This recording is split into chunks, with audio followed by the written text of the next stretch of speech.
It's another game day, Seattle hockey fans and the Seattle Kraken looking to bounce back into the win column, but they'll have to go up against the New York Rangers. I am joined by Jon Chik, our host of Locked On New York Rangers.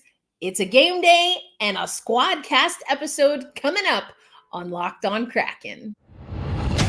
You are Locked On Kraken, your daily podcast on the Seattle Kraken, part of the Locked On Podcast Network, your team every day. We are the Seattle Kraken.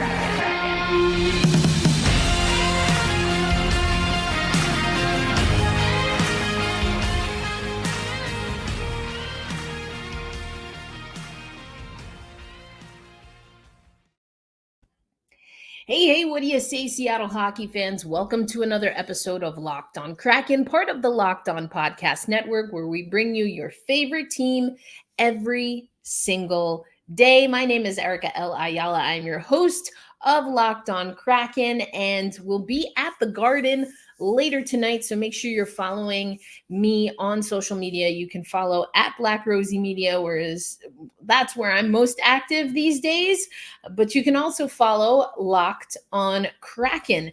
Today's episode of Locked On Kraken brought to you by our friends at Game Time. Download the Game Time app, create an account, and use code Locked On for $20 off your first purchase. Now, this is a pretty good team that we're taking on, the New York Rangers. They sit at the top of the table in the Metropolitan Division. I got to speak with colleague Jon Chik about this matchup. Let me take you over to that right now. Ranger fans and Kraken fans, as we said, we've got a very special crossover edition here. This is Jon Chik with Locked On New York Rangers, joined by my good friend Erica Ayala of Locked On Seattle Kraken. And we are, of course, part of the Locked On Podcast Network, your team every day. So, Erica, we were talking a little bit off the air before we hit record here, and obviously the Kraken, a little bit of a shaky start to the season, but, they have turned it on in a big way recently. They are, I believe now, 13 straight games without a regulation loss, just absolutely on fire. What's been, I'm sure it's more than one thing, but what's been the key to this team turning things around and surging up the standings the way they have? Yeah, Jon, you mentioned the point streak that is still active, and also the winning streak. We were able to match our winning streak from last season, and the success has been a few things. One thing, similarly to the Seattle Kraken last year, around this time, actually, we're getting great goaltending performances from perhaps an unlikely source. Last year, it was Martin Jones. We knew we were going to be without Chris Driedger after he suffered an ACL injury with Hockey Canada, but then Philip Grubauer went down, and so Martin Jones stepped up in a big way. This year, Joey Daccord, he had a great run with the Coachella Valley Firebirds and was likely going to step into the folds this year, but really had to fight for a spot.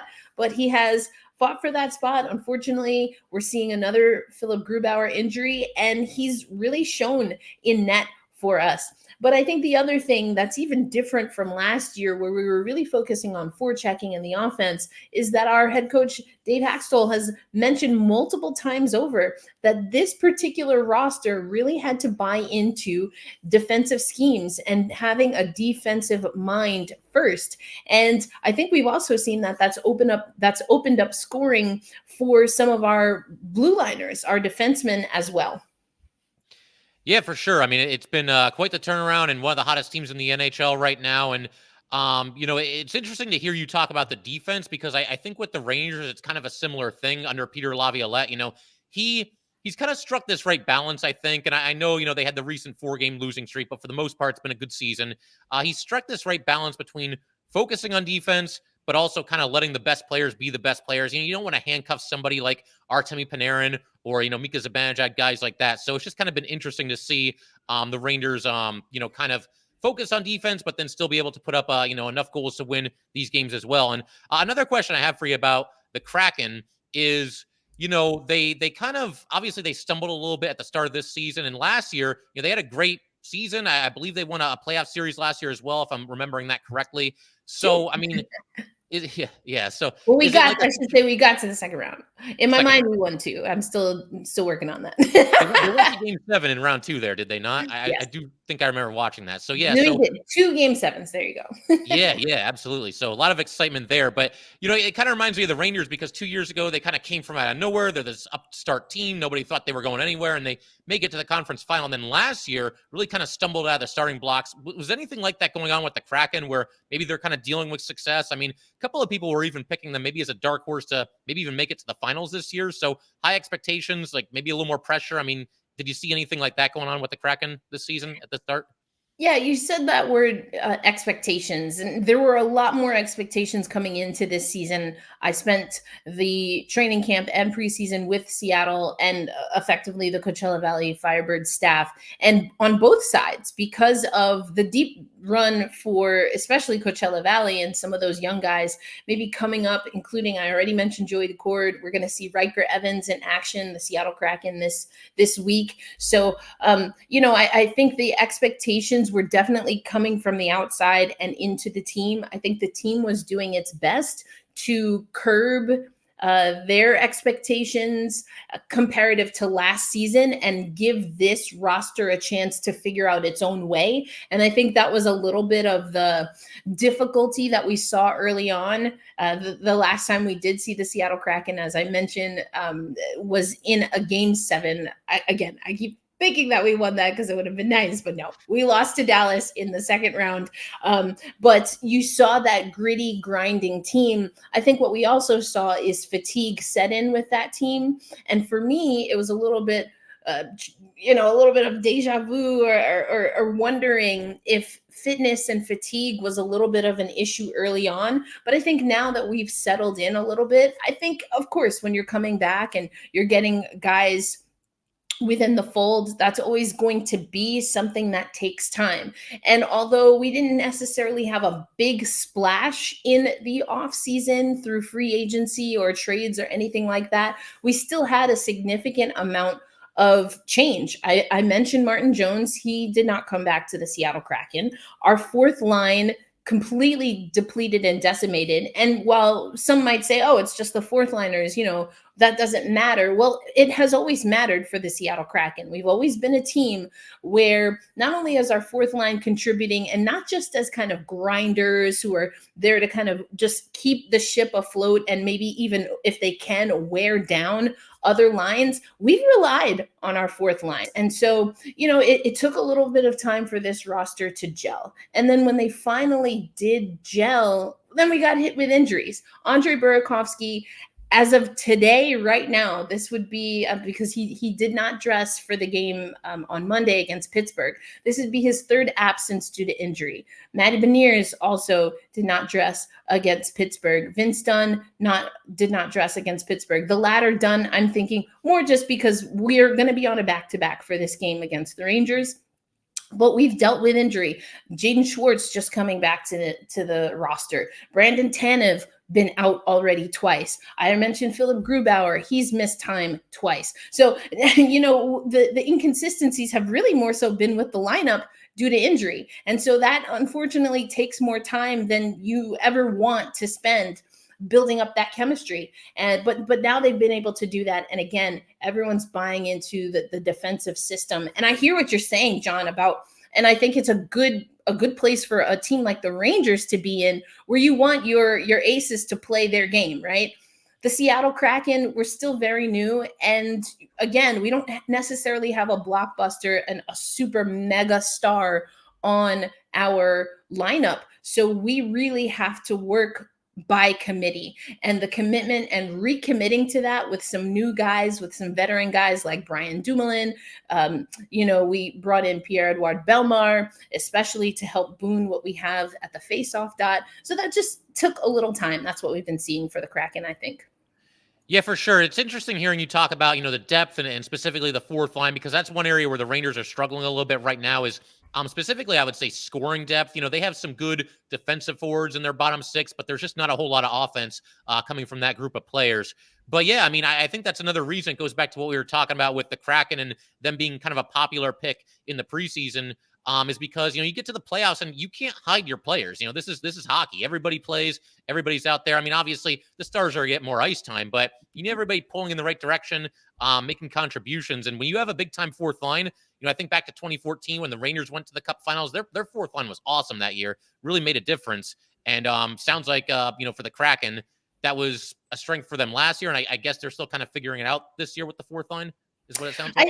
I think so. But again, we've seen players like Kyler Yamamoto, a Washington State native, comes to the team, from within the division and is able to make a big difference coming over from Edmonton. We also had Devin Shore. He's been up and down with us between the AHL and the NHL. He's been a healthy scratch a few times, but he's made an impact and made the most of his time. And then I mentioned that pipeline from Coachella Valley up to the Seattle Kraken. Joey Decord, a huge part of that, but so has Riker Evans. And I mentioned that the Seattle Kraken were obviously on a road trip right now. Riker did get into that game against Pittsburgh, and depending on if Vince Dunn, if his absence is a little bit of a longer stay, he might find his way in that spot again. I think Riker, in his stint that he had with us, I guess about a month or so ago now, I think he did really well. Unfortunately for him and maybe some of his fans,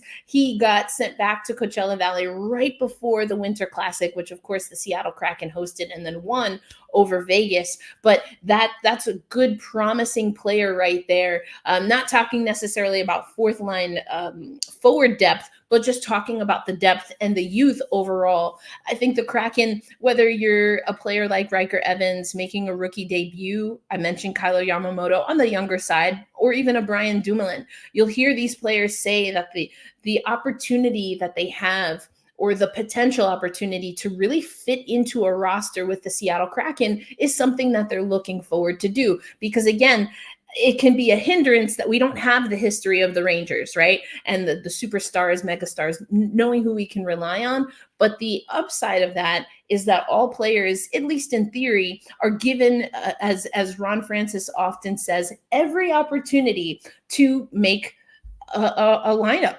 And I think that's what we're seeing. Yeah, I mean, it's cliche or not, you have competition like that. It does make everybody a little bit better. And I can totally, be on board with what you're saying there. I'm sure the same thing's going on with the Kraken. But a specific player that I want to ask you about too, making his first all-star team, Oliver Bjorkstrand, obviously was in Columbus for a bunch of years. And I was looking back because I remember they traded for him, the Kraken, and I was blown away. They only gave up a third rounder and a fourth rounder. Not a bad price at all to pay for somebody that's become a very important player for you guys and now an all-star. So, I mean, he's been hot lately. What are you seeing from him, and how big is he for this team's success? And again, this run that they're on right now. Yeah, I'm smiling a little bit here because I remember with a fellow company man, Jay, we had this conversation with a crossover with Columbus Blue Jackets on whether the Columbus got fleeced, given what you just mentioned. And, maybe I think Oliver, he admitted, I had a conversation with him and we talked about this on the podcast. He kind of tends to be a little bit of a slow starter, in his own words, season by season. However, he felt last year he didn't contribute as much offensively as he wanted to last year. That being said, even if we look at his body of work from his first season with the Seattle Kraken, he was very timely for us, and the nickname Maestro for sure in this stretch of where we've been able to get points in 13 consecutive games and tie up with 8 consecutive wins, a franchise record. Oliver Bjorkstrand has been huge.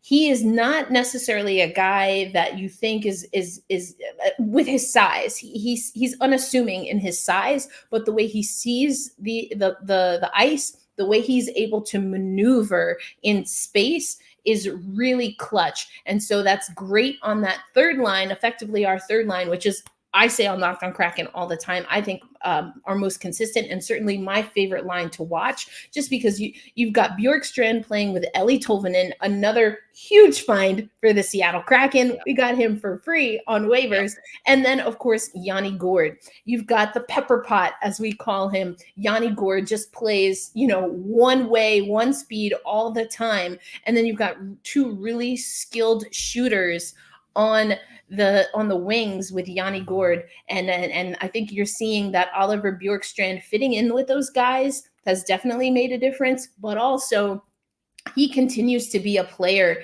that when the Kraken don't have a really strong and consistent net front presence, we're not big on size. If anything, we get bullied around, the physicality. If the physicality ramps up, that could be a difficult time for us. But Bjorkstrand is one of those players, along again with the rest of his line, where regardless of who we're playing, how physical they're playing, we know they're going to get to the net. And I think you're starting to see the work that they do that has set up goals, maybe for that first line with Beniers, now McCann returning to that line, and Eberle. You're starting to see also that work trickle down and show up for them on the score sheet when it comes to offensive productivity.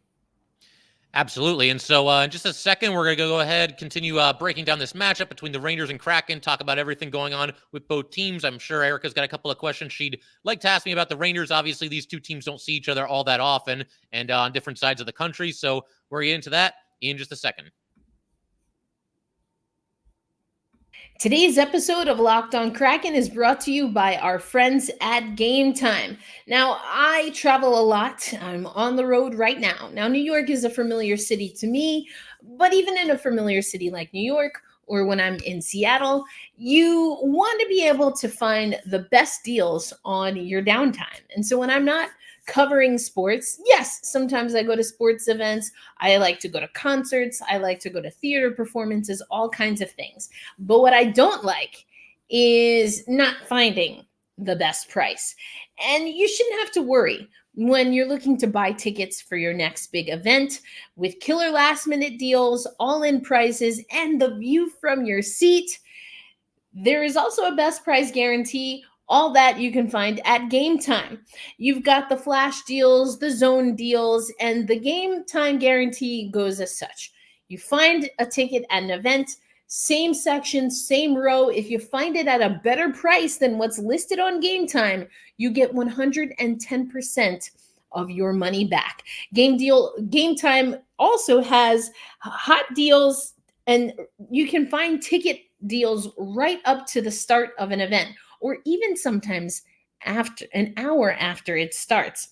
It is the place to find last minute tickets. The zone deals that I mentioned, you pick the section and Game Time picks the seats for big time savings. So here's what we want you to do. Download the Game Time app, create an account, and use code Locked On for $20 off your first purchase. Terms will apply, but again, go to the Game Time app, create an account, and redeem code LOCKEDON for $20 off. Download Game Time today. Last minute tickets, lowest price, guaranteed. All right, so let's keep everything rolling here on this special crossover edition of Locked On Rangers and Locked On Kraken. Big shout out to the Everydayers. Both shows, of course, are free and available on all platforms, including YouTube.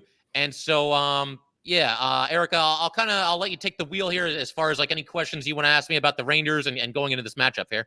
Yeah, for sure. I first want to just pull back, and we mentioned it a little as we talked about the Kraken, but an original 16, very storied history in the NHL, and have always historically been a team that can at least knock on the door when it comes to playoffs. And I think we're starting to see what this particular core group of Rangers is going to do with that respect. So I want to toss a question that you kind of asked me earlier. When it comes to expectations, what were the expectations for New York coming in to this season, knowing how last season went?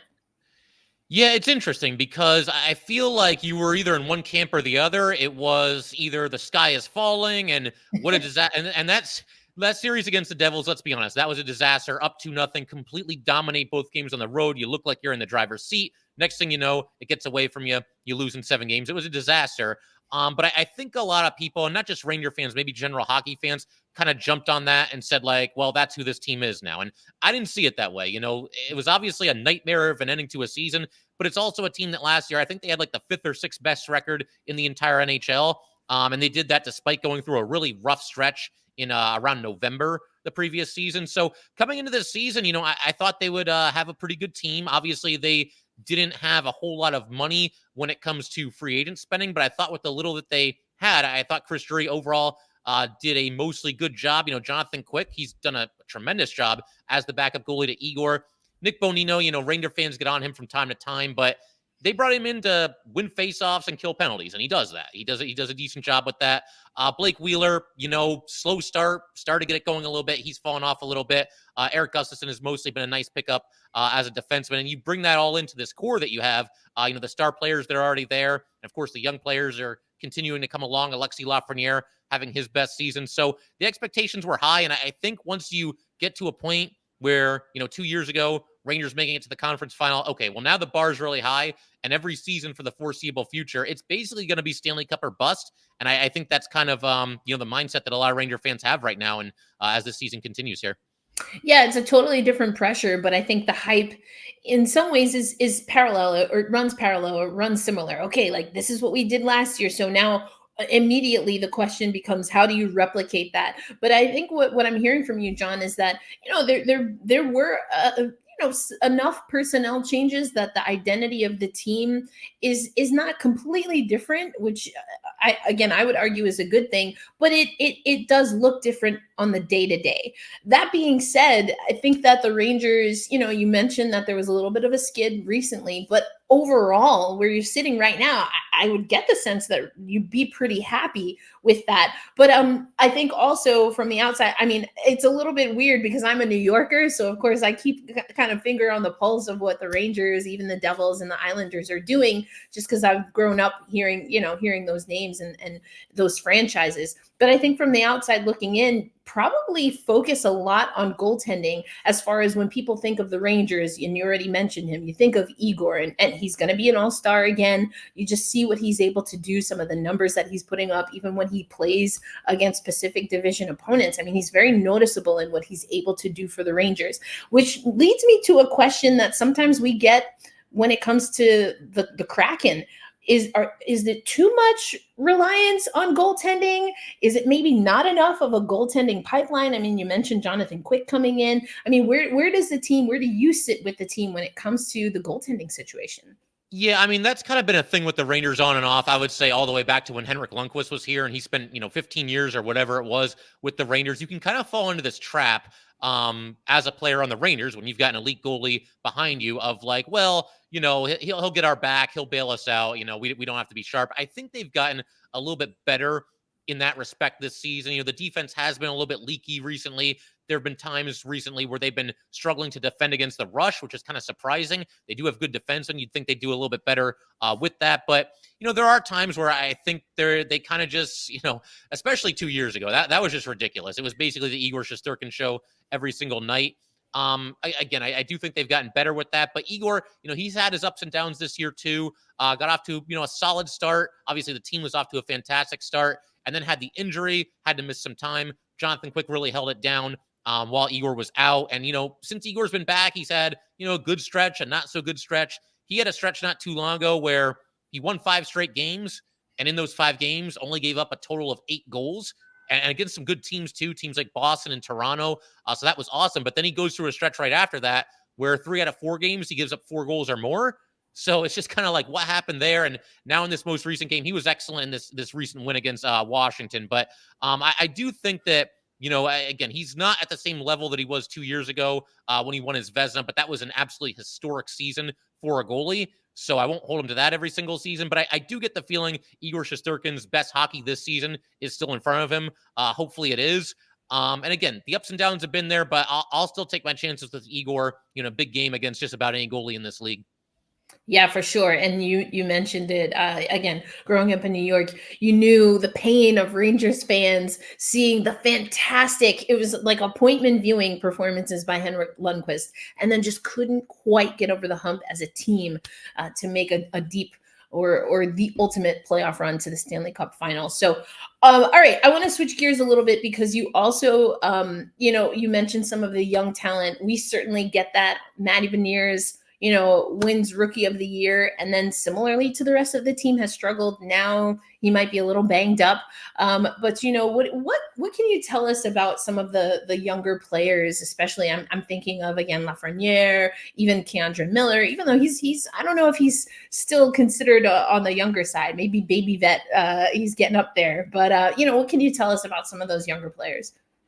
Yes, so Miller, I think overall has had a good season. Him and Jacob Trouba got off to a much better start this year than they did last year. I was kind of critical of that pairing at the start of last season. Part of the reason for that, it seemed like Jacob Trouba was trying to kind of play through some kind of an injury, just wasn't himself. And of course, when your defense partner's not going at his best, you're probably not at your best either. But, K'Andre Miller, there's times where Ranger fans will get on him a little bit. I mean, honestly, if you're a player on the Rangers, you're going to hear it from the fans at one time or another throughout your career. Eventually, it will happen. And he's had his turn at times this season. But, I do think at times it's been a little bit overstated. This is somebody that the Rangers took in the first round a few years ago. He debuted when I think he was only about 20 years old. And the Rangers have had some serious swings and misses in the first round over the years. He's not one of them. So I think K'Andre Miller, there's things he can do better. But for the most part, I do consider him kind of a homegrown success story for the Rangers. And, obviously they're going to need him going forward. And then as for Alexis Lafreniere, just having what I think is hands down his best season. The point total is not like staggering. He's on pace to have his best season in that regard. But when you watch these games, this guy's just all over the ice. He is meshed with Panarin and Trocheck just seamlessly this year. That line is really the only line for the Rangers that can score 5v5 right now. So they're really relying on them. Lafreniere, he broke out of a little bit of a scoring drought. He's been getting a lot of assists, got a goal yesterday against the Caps, and just kind of a blue-collar goal where, he takes the shot and a great save by Charlie Lindgren, and then he has to bury his own rebound while getting clobbered by Tom Wilson. So, but yeah, he's been all over the place. His skating looks better than it ever has this season. Just somebody that's out there with a purpose and playing with urgency every single shift, getting to those high danger scoring areas. And yeah, I mean, he's been big time for this team. I mentioned the 5v5 struggles. That line, him and Trocheck and Panarin, they basically carry the Rangers offensively when it comes to 5v5. So Lafreniere's been big time for this team.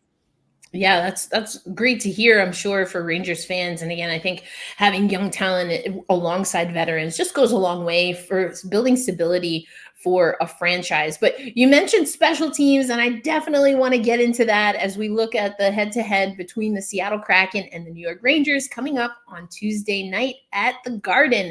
So, Jon, let's step away for a minute, and then we'll get into some of the things that I think might be a little bit scary for Kraken fans once we go up against that Rangers power play. But we'll get to that in just a little bit.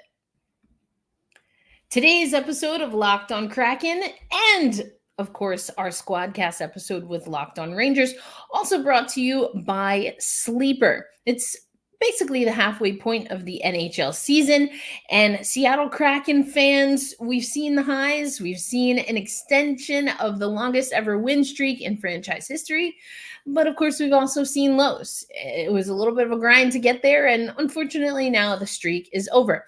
But regardless of where the Seattle Kraken are currently in the standings, I want to remind you that you can win big playing daily fantasy hockey on Sleeper, the official daily fantasy app of the Locked On NHL Network. Sleeper is our number one choice for daily fantasy sports, and especially daily fantasy hockey, because with Sleeper, you can win 100 times your cash in daily fantasy hockey contests. You can link up with friends on the app. You can find sleeper picks, not just for the NHL, but also for MLB, college football, and the NBA. And in order to 100x your earnings, all you have to do is pick weather studs like Dunn, Wenberg, or Bjorkstrand will record more or less than their sleeper projections for things like goals, assists, if you're going to pick Joey Daccord, saves, even plus minus, and so many more, just in one single game, in any given game. To 100x your sleeper deposit, you will need to correctly predict the outcome of 8-player stats. That's right, you heard me right, Kraken fans. You can 100 times your money playing daily fantasy hockey with Sleeper. So start paying attention and nail your picks so you can start winning big. To start, use promo code LOCKEDONNHL and you'll get a $100 match on your first deposit. Terms and conditions do apply. That's code LOCKEDONNHL, all one word. See Sleeper's terms of use for details and locational ability. As always, make sure you are placing your bets responsibly, and best of luck.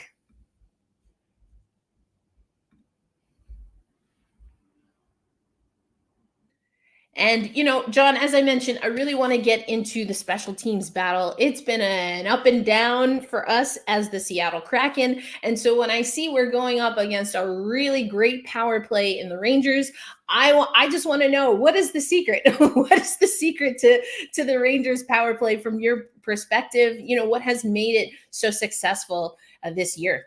Yeah, I mean, I think it's just the sum of all the parts. And the good news for you, let me just say, first of all, is that they are in a little bit of a mini slump. I wouldn't call it like an outright slump, but they did not have a power play goal this weekend. They played the back-to-back against the Capitals, and I want to say they were like 0 for 8 on the power play. And I think now they've only scored on the power play in like 4 out of their last 9 or 5 out of their last 9. So they're not scorching like they were earlier in the season. But as far as why that unit has been so successful, I mean, they just complement each other so well. Adam Fox, he sees the ice just tremendously well. Just such a great passer, ideal quarterback for any power play. You could put 4 random forwards out there. He's going to do a good job with them and find a way to, set them up for some good scoring opportunities.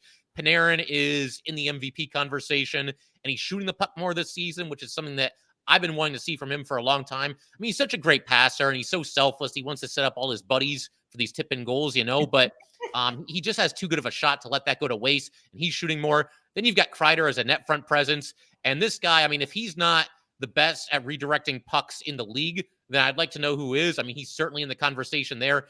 Just such a big-bodied player. You can't move him out of there, and, I mean, he's got that down to a science, his ability to redirect pucks into the net. You got Mika just blasting one-timers away, and Trocheck doing a little bit of everything, including getting under people's skin out there as well. So you just got weapons, and I just think that it fits so well. They complement each other so well.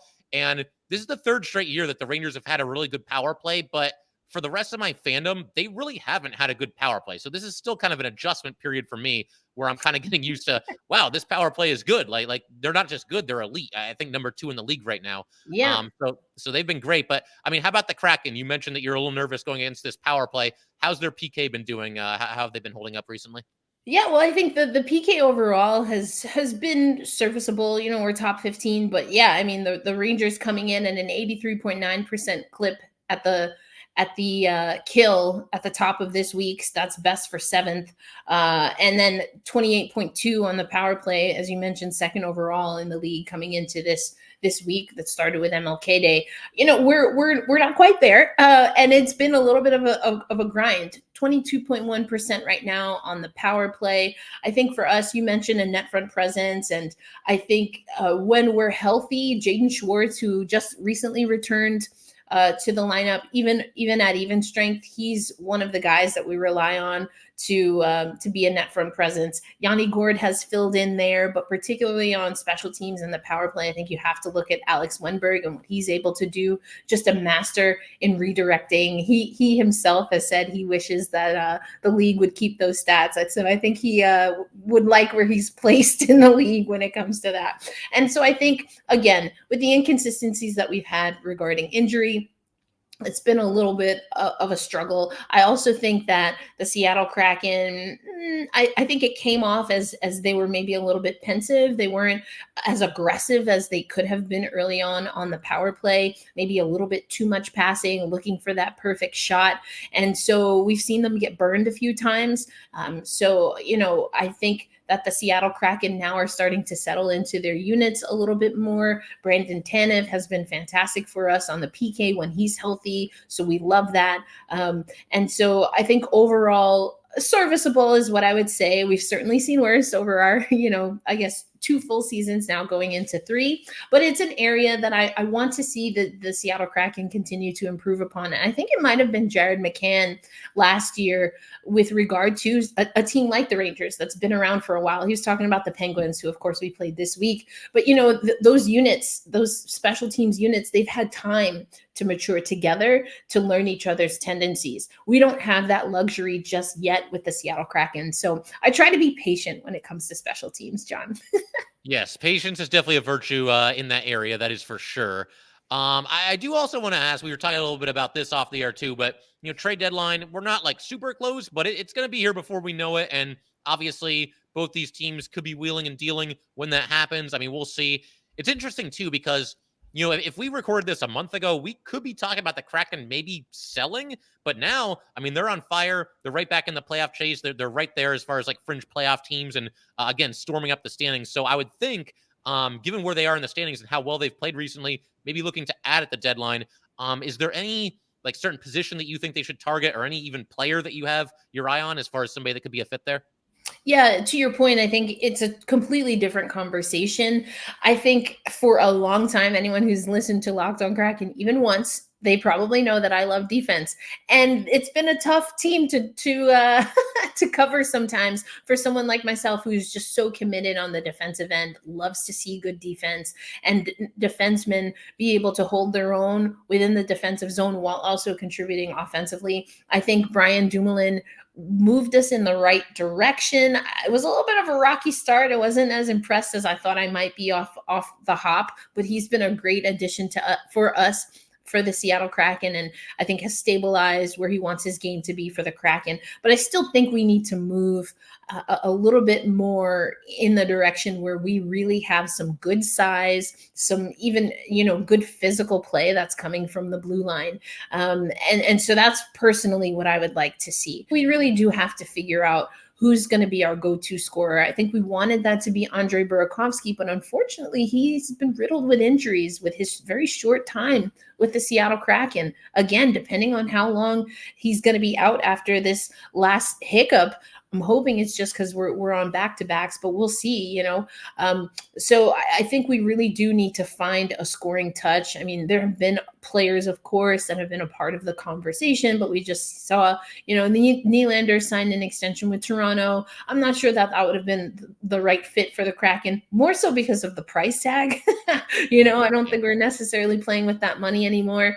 So Ron Francis and his staff seem to really like to find the Ellie Tolvanens, right? Or the Oliver Bjorkstrands, even Tanev to an extent. Of course, he came through the expansion draft, but I think that we do have a team for right now that's going to be a little bit more nimble when it comes to finding unique ways to add to the roster, as opposed to spending a lot right off the hop. I think we still have a little bit more to prove to the league before we can kind of play with the big boys when it comes to that. That being said, though, if you even listen to some of the moves that happened this offseason, they didn't necessarily benefit the Pacific Division overall, and certainly not the Kraken as far as some big names, but the Kraken were, at least for a time, in those conversations. So again, I think that for right now, we're probably just going to kind of see what we can build through Coachella Valley. What I will say is, and you mentioned that maybe if we had this conversation a month ago, it'd be a different answer.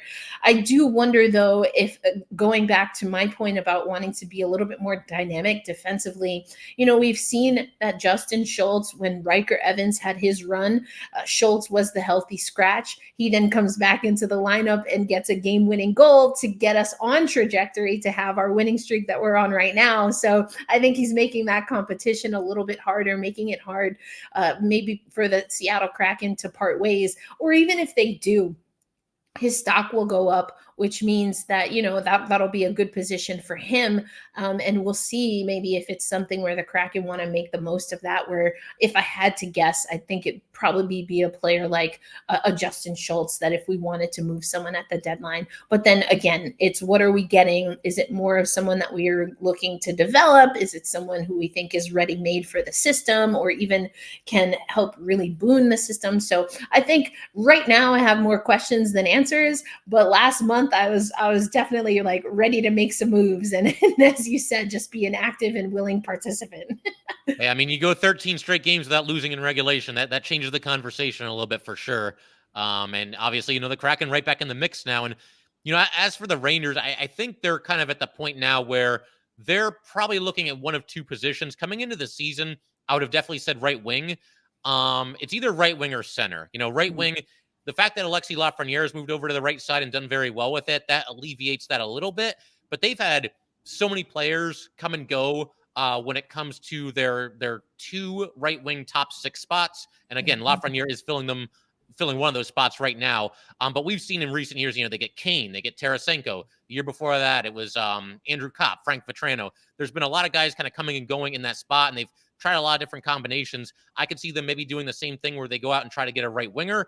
But I think also now you have to look at center, because Philip Hedl, he's got this injury right now, and he's had a lot of concussions, and they're not really, it's so hard to know for sure, and concussions are so scary in the first place. When he's going to come back, if he's going to come back, should he come back? Will he get cleared? It's difficult to know the answers to those questions, but with his status being uncertain, it does kind of leave a little bit of a hole at center. Mika and Trocheck, that's still a good 1-2 punch, but if something happens to one of them, they're in a lot of trouble. Like, I don't even know who steps into the second line center role at that point. You'd end up with Nick Bonino there or Johnny Brodzinski, which is not ideal. Nothing against those players, but you need a little bit more than that from centers playing in the top six. So yeah, I think they're kind of at a spot where it's going to be either a right winger or a center. And of course, the one thing that makes this so hard, Erica, and I'm sure you can relate to this, is none of these teams have any cap space. So it's difficult to figure out a way to trade for players, and how are we going to fit them in? And can that team retain 50%? It's very much a jigsaw puzzle. And it's almost like you need a master's in accounting now to figure out the cap space and, how these teams are going to maneuver. It really is difficult this time of the year. Yes, indeed, which is why I'm happy to react as instead of pontificate. So, but I like what you said about center. It got me thinking as well. I think in training camp, that was an area that I had my eye on. But again, I think Wenberg has really stepped up.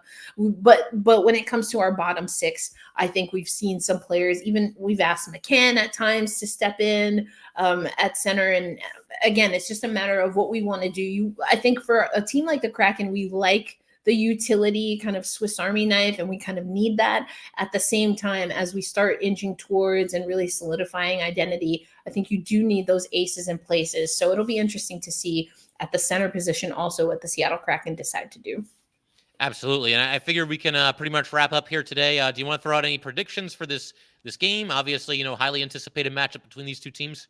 Yeah, sure. And I like to do predictions a little bit different. And I like to say the Seattle Kraken will win if we focus on what we talk about on Locked On Kraken, that being the 3 Fs. Even regardless of our opponent, I think if we play with a great forecheck, we're playing and using our speed, so we're playing fast. And third F is having fun. The guys have loosened up. They're making inside jokes that, of course, are making their way across social media.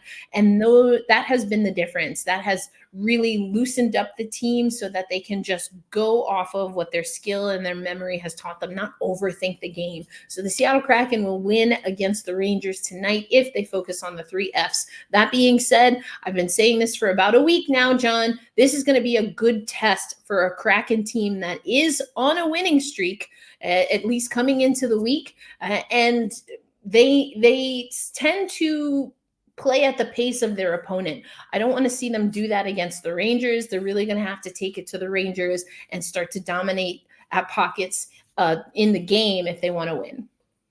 Okay, so I'll kind of borrow your formula here. I'll do they will win if. That's actually kind of a fun way to do it. So for starters, it's possible that the Rangers might be down a defenseman for this game because right before we hit record here, Jacob Trouba posted, I think on Instagram, his wife was expecting, and she actually just gave birth to a baby boy. So big congratulations to the Trouba family. Not sure if he's going to be available for this game or not. I would think probably not, but I guess you never really know for sure.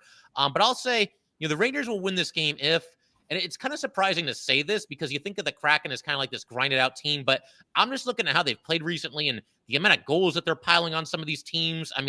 7 goals against the Blue Jackets, 4 the game before that, then 5, then 4, then 3. They're scoring a lot of goals. So I almost think if the Rangers, they've kind of had this renewed focus on defense these last 2 games against the Capitals. If the Rangers can actually play a little bit of low event hockey and try to, win a kind of a grinded out, maybe like a 3-2 kind of a win against the Kraken, I think that's doable.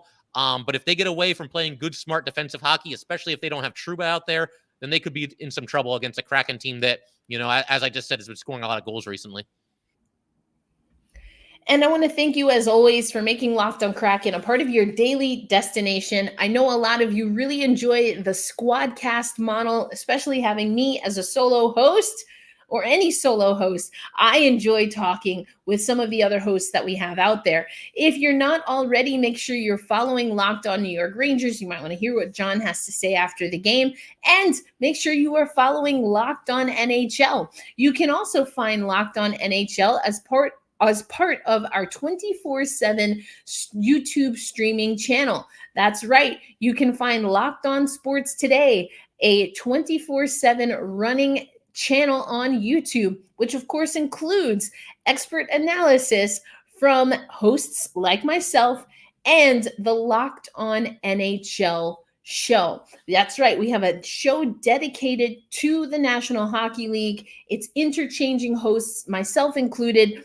I hop in with Rachel and Gil every other Friday to give you the women's hockey spotlight.